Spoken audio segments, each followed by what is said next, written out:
Buenas tardes. Me han dado la tarea de claridad en la creación, así que es muy adecuado que diga esto, específicamente que este mensaje tiene que ser un lermón. Y es algo en inglés como varias palabras similares hacen una palabra, va a ser un discurso sermón, un dermón, si así fuera. Y es una mezcla entre los dos, así que no puedes decir, bueno, ¿por qué hay tanta información y tantos textos y hablas tan rápido y tantas razones y vas tan rápido y hay todos estos detalles? Es un dermón, es un discurso y es un sermón. Y otros dirían, no, yo quiero más información, yo quiero más razones y más análisis. ¿Y por qué estás exhortando y edificando y aplicando? Porque es un sermón, es un discurso sermón. Así que esto me quita de todo tipo de crítica que me podrían hacer. Y les doy todo esto para que lo usen libremente, toda esta información, pero lo digo para que tengamos las expectativas correctas de este mensaje. Se me ha dado el objetivo de dar claridad en la creación y me recuerda de un tiempo cuando Dr. MacArthur estaba hablando con los padres de los alumnos en la universidad y les preguntó si sabían cuál doctrina singular había fortalecido toda la universidad. ¿Era justificación, el pecado, la doctrina del pecado, la escatología? Ahora, para ser claro, todas estas doctrinas son de mucha importancia, pero ¿cuál es la doctrina que guarda todas las demás? Esa doctrina singular que ha mantenido esta institución fiel es la creación. Y hay muchas razones por esto, pero este es el fundamento de la historia bíblica, porque está al principio, ¿verdad? Entonces, como te acercas a la creación, vas a determinar cómo te acercas a otras doctrinas. Y también es la base de las doctrinas.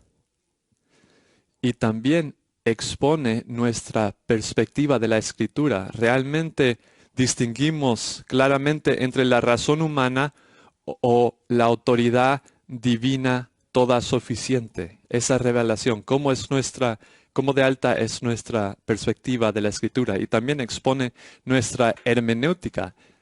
Realmente tenemos una hermenéutica de sumisión al leer y al estudiar y lo miramos en su contexto, en su historia y decimos, esto es lo que Dios ha dicho. Puedo decir ninguna otra cosa y doblaré la rodilla a lo que dice el texto sin cualificar, sin reserva ni pausa. ¿Tenemos una hermenéutica de sumisión o tenemos una hermenéutica de lucha, donde luchamos contra el texto para tratar de manipularlo para que diga lo que nosotros queremos que diga finalmente? La creación como doctrina no solo expone nuestro entendimiento de todas estas cosas, sino que también expone nuestro carácter. Es una cosa decir que tienes una visión alta de la Escritura, pero la creación pone eso a prueba, especialmente en el mundo académico, porque cuando tú te mantienes con lo que dice la Biblia a pesar de todo, y aun cuando te cuesta, muestra dónde está tu lealtad. Y todo esto demuestra que la doctrina de la creación es una doctrina fundamental. Así que la claridad en este tema no es opcional. Como hemos visto, es lo que guarda la fidelidad de una institución en todos los aspectos.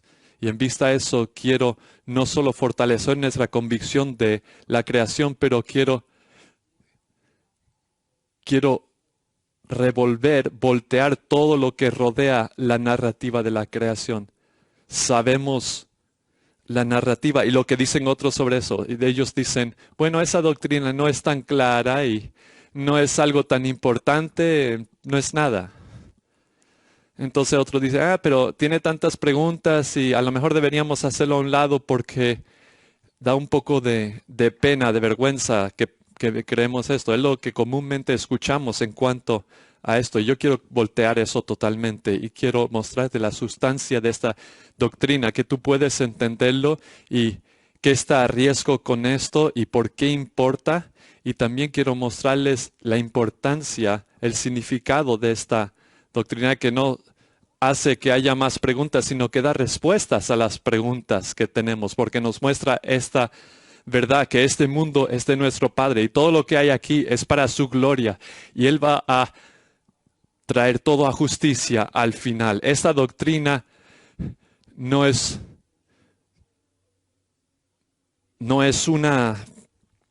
una pérdida, sino es lo más importante. Y vamos a ver la importancia de esta doctrina para que al final el mundo puede que piense que nosotros estamos locos, pero nosotros sabremos y tendremos claridad en que no hemos manejado irresponsablemente la palabra de Dios. Esa es la meta y eso es lo que al final cuenta. Y porque hemos mantenido la palabra de verdad, no creamos más preguntas, sino que las contestamos de una forma satisfactoria. Así, con eso en mente, vamos a mirar a la claridad en la sustancia de la doctrina de la creación.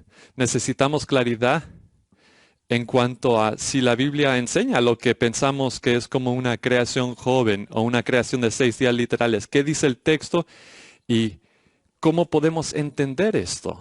La forma en que debemos acercarnos a esto es como la lógica de C.S. Lewis, que dice en cuanto al Señor, ¿verdad? El Señor o estaba diciendo la verdad o no sabía que no estaba diciendo la verdad o estaba engañando. Y aquí podemos ver lo mismo.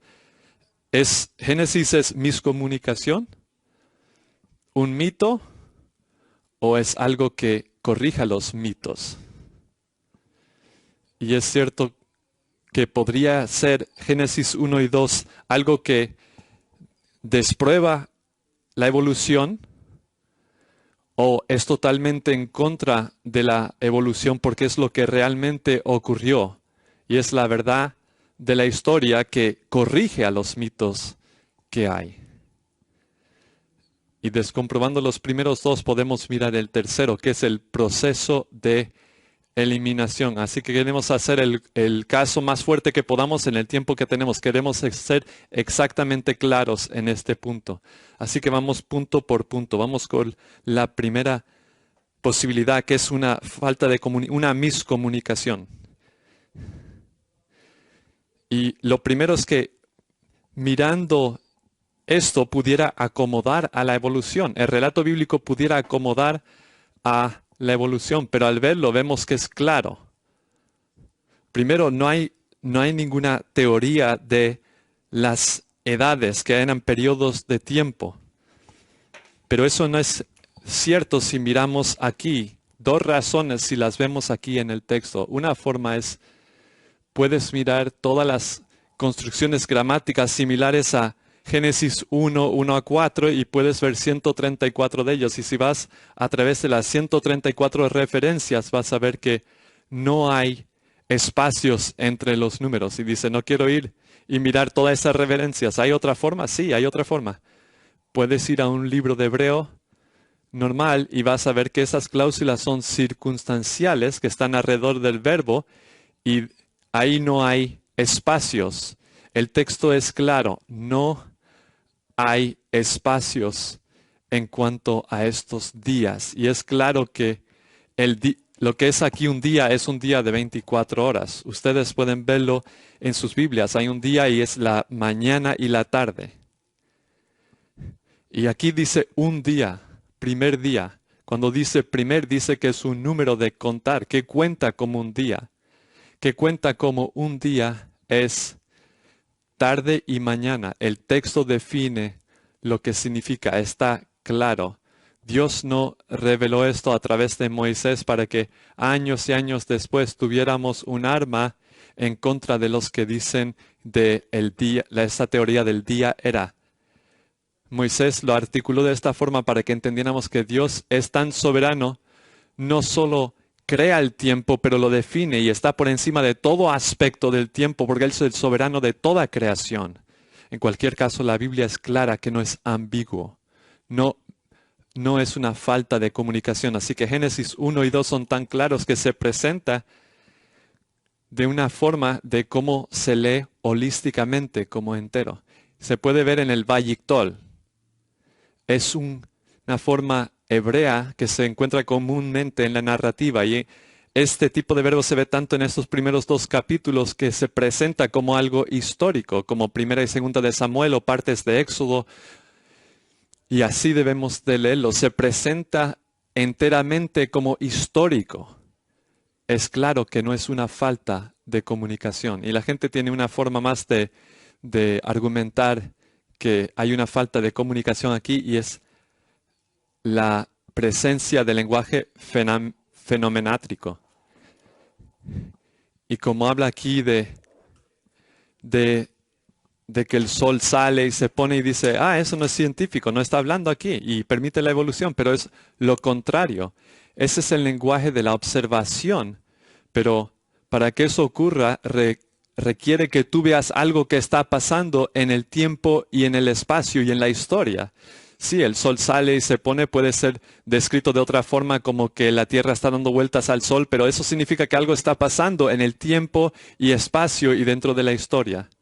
Este tipo de lenguaje no significa que no es histórico o que es alegoría. Ancla esto en la historia. Déjame ayudarte ilustrándolo de esta forma. Y para ser claro, esto nunca ha pasado en mi casa en cualquier momento, pero digamos que llego a casa un día y encuentro un florero caro roto ahí en el piso. Y llamo a mis hijos y les digo, ¿quién tiró esto al piso? Y dicen, Abba, desde nuestra perspectiva, no fue tirado al piso, solo fue echado y cayó y rompió a 1,000,000 de piezas, pero no podemos creer que tú estás diciendo con este lenguaje que así se rompió. A lo mejor como estás usando ese lenguaje, quizás ni ocurrió. Yo diría, niños, no me importa si estoy usando el lenguaje de la perspectiva. Algo pasó y eso significa que alguien tiene que rendir cuentas y cuando encuentra a la persona, tú morirás. Tú ciertamente morirás.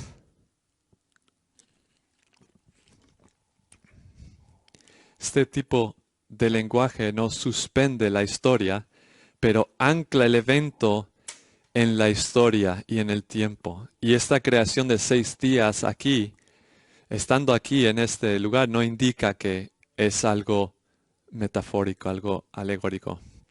Así que todos los factores que la gente busca para buscar que esto concuerda con la evolución muestra lo opuesto. Está anclado en la historia y es una historia unificada. Así que esa primera opción de que hay una falta de comunicación, fuera. No sirve. Está descomprobada. ¿Y qué tal si es claro, es una historia, pero es un mito? A lo mejor es sobre algo que no es histórico. Es como una parábola que tiene una historia ficticia para demostrar algo que es cierto. En el Medio Oeste tienen esto, ¿verdad? Podemos ver que hay cosas en otras partes de la Biblia así, ¿verdad? Y puedes decir, los mitos de esa parte del mundo sí suena un poco como Génesis, ¿verdad? ¿Es mito esto? ¿Cómo podemos pensar en ello?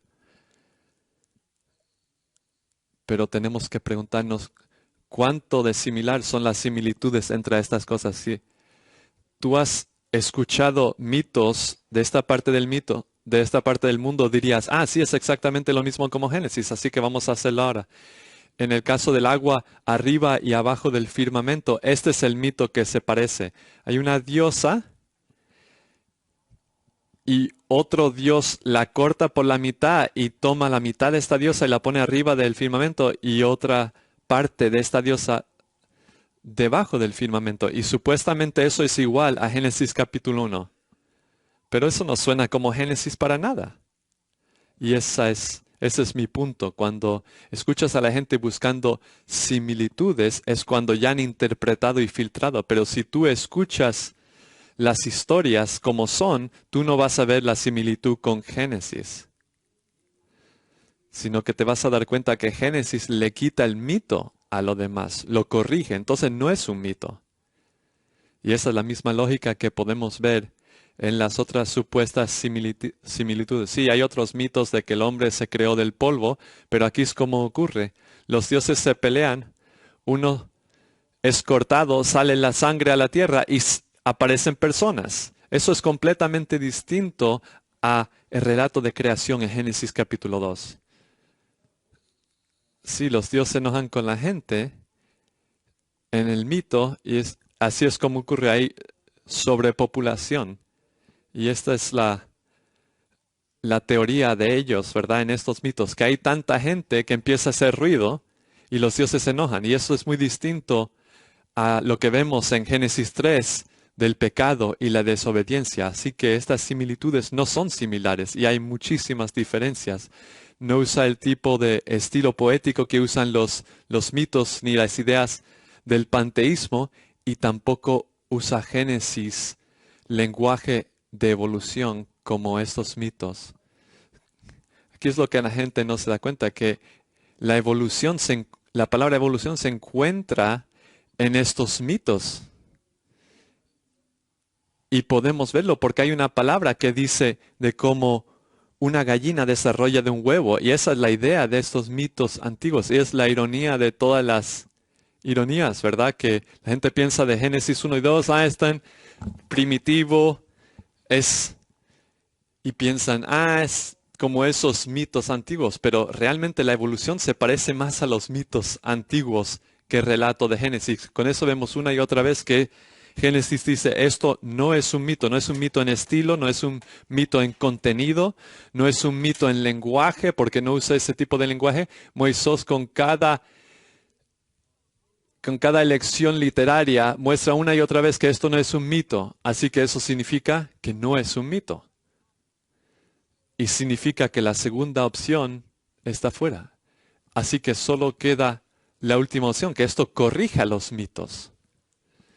Génesis enseña historia que corrija a todos los mitos antiguos, presentes y futuros. Y es la misma lógica de las escrituras que muestra que la historia es la base de la teología y la realidad de la historia es la realidad de la teología. Piensa, amigo, de la resurrección. Primera de Corintios 15 dice Pablo, pues si Jesús no resucitó de los muertos está bien. No, dice, quitas la historia de ese evento y quitas la teología. Y no solo en Primera de Corintios 15, pero Pedro dice que la razón que sabemos que va a ser un juicio futuro es por lo que ocurrió en el diluvio. Entonces, si quitas la historia de ahí, quitas lo del futuro.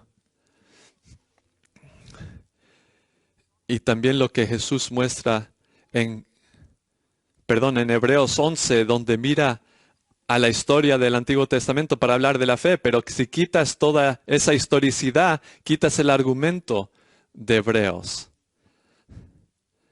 Así que la lógica aquí es que la historia es la base para la teología. Así que Génesis 1 a 3 es historia y nos dice la teología de la creación. Y así es como los escritores bíblicos piensan de ello. ¿Quién lee Génesis 1 a 3 así? Moisés lo lee así cuando dice que Dios dice que Él hizo el mundo en 6 días. En Daniel 7 se ve el paralelo de Génesis 1 en su progresión. ¿Por qué? Porque Daniel está mostrando que el final será como el principio. La primera palabra de Primera de Crónicos 1:1, diciendo de la genealogía del hombre, empieza con la palabra Adán.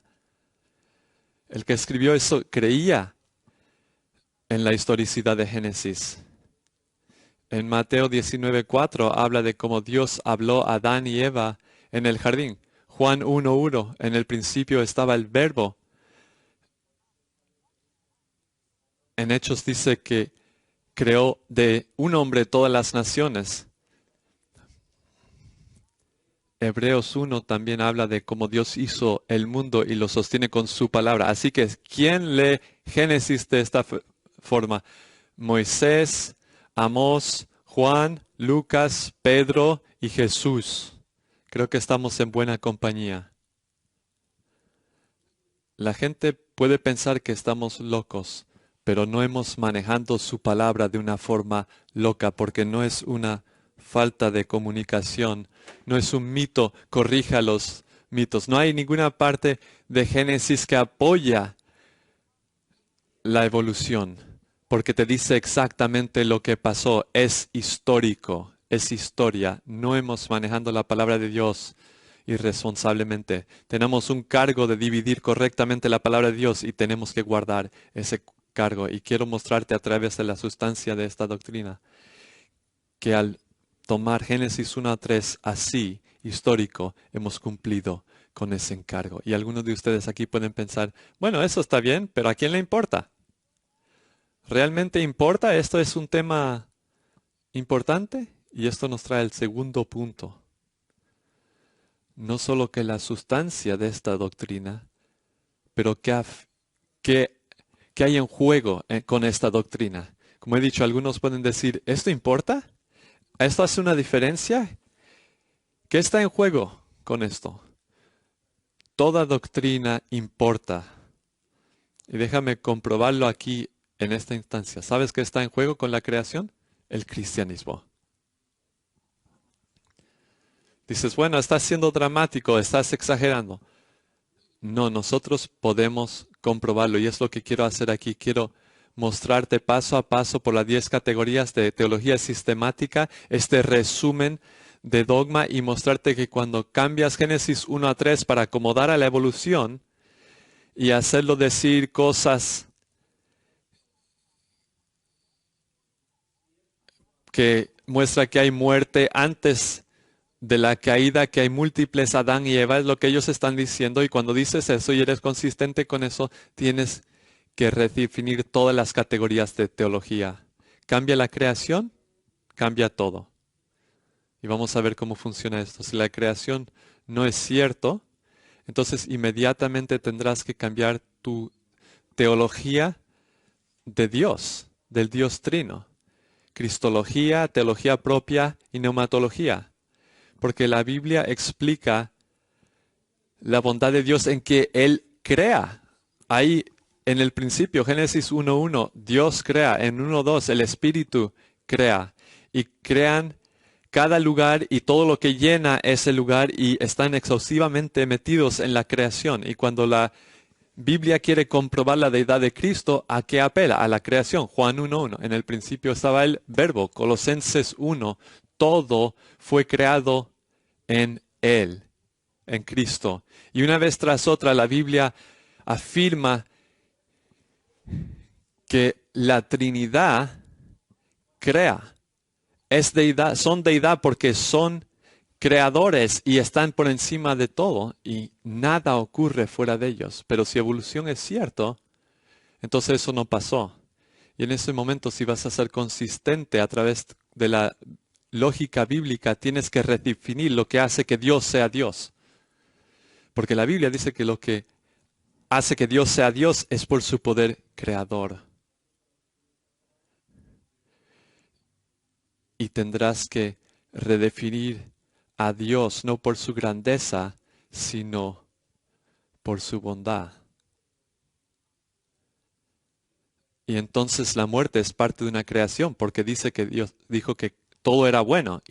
Entonces, si acomodas con la evolución, ya había muerte antes de la caída.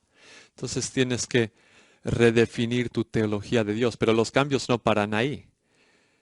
Van a ir también a tu amartología, la doctrina del pecado. Si no hay ningún Adán, porque la evolución es cierto, ¿cómo llegó el pecado al mundo? Vas a tener que cambiar la lógica de la existencia del pecado y la esencia del pecado, porque si la muerte ocurrió antes de la caída, pensamos de la muerte como algo malo, porque es un resultado de la caída. Pero si ocurrió antes de la caída, entonces es neutral. Y como la muerte realmente facilita la evolución, entonces tendrías que decir que la muerte es bueno. Y ahí has llegado a llamar a algo malo en bueno. Has totalmente cambiado la definición de pecado. Si tú mantienes consistentemente la evolución en cuanto a Génesis 1 a 3, tienes que cambiar tu doctrina del pecado. Y cuando cambias la definición del pecado, vas a cambiar la doctrina de la salvación, porque entonces, ¿de qué somos salvos? ¿De la muerte? Ah, pues no es tan malo. Y además de eso, los mecanismos de la soteriología dependen de la creación. Romanos 5, en Adán todos mueren, en Cristo todos viven, ¿verdad? Y eso depende de la creación. Encima de eso, tenemos frases como en Salmo 151. Crea en mí un corazón puro. Segunda de Corintios 4. el Dios que creó la luz va a alumbrar vuestros corazones. Habla también de una nueva creación, ¿verdad? Todos esos textos dependen de la habilidad de Dios y el hecho de que Él creó y puede crear también en la salvación. Pero eso realmente, si eso no pasó, porque la evolución es cierto, si no lo hizo la primera vez, ¿qué te hace pensar que lo puede hacer otra vez? Si la creación no funciona, la salvación no funciona. Si la creación no funciona. Y si cambias esto y eres consistente, vas a cambiar tu soteriología, pero también vas a tener que cambiar tu antropología, doctrina del hombre. Pensamos que el hombre es distinto a los animales porque nos creó a su imagen, pero si la evolución es cierto, eso tampoco es cierto. Y eso también va a tener que ser redefinido. Y la sexualidad humana también va a ser redefinida, porque la razón que creemos que hay hombre y mujer es porque Dios nos hizo ahí, pero si eso no es cierto, entonces eso también es algo que no podemos definir. Y que todos estábamos en Adán, esa unidad de la raza humana, entonces hay que redefinirlo también. Y es necesario para ser imparcial como mecanismo para salvación, como hemos hablado. Pero si evolución es cierto, eso no es cierto. Y tendríamos que cambiarlo. Si cambias Génesis 1 a 3, vas a tener que redefinir tu antropología. Y eso va a cambiar también tu eclesiología, porque una de las cosas únicas de la iglesia es que judíos y gentiles están juntos en un solo cuerpo. La importancia de eso se ve en Efesios capítulo 2, cuando dice que Dios hizo al hombre en él, en Cristo, como un nuevo hombre. Y nos está recordando que como estamos en Jesucristo, el Adán final, somos una nueva humanidad en él. Entonces la iglesia tiene un llamado noble. Muestra la efectividad del Evangelio, que el Evangelio gana el pecado, hasta el pecado que divide. Y también enfatiza que Jesús es el Adán final, Señor sobre toda creación. Y eso es glorioso, es majestuoso, es noble. Y no tiene sentido si la evolución es cierto, porque así no fue.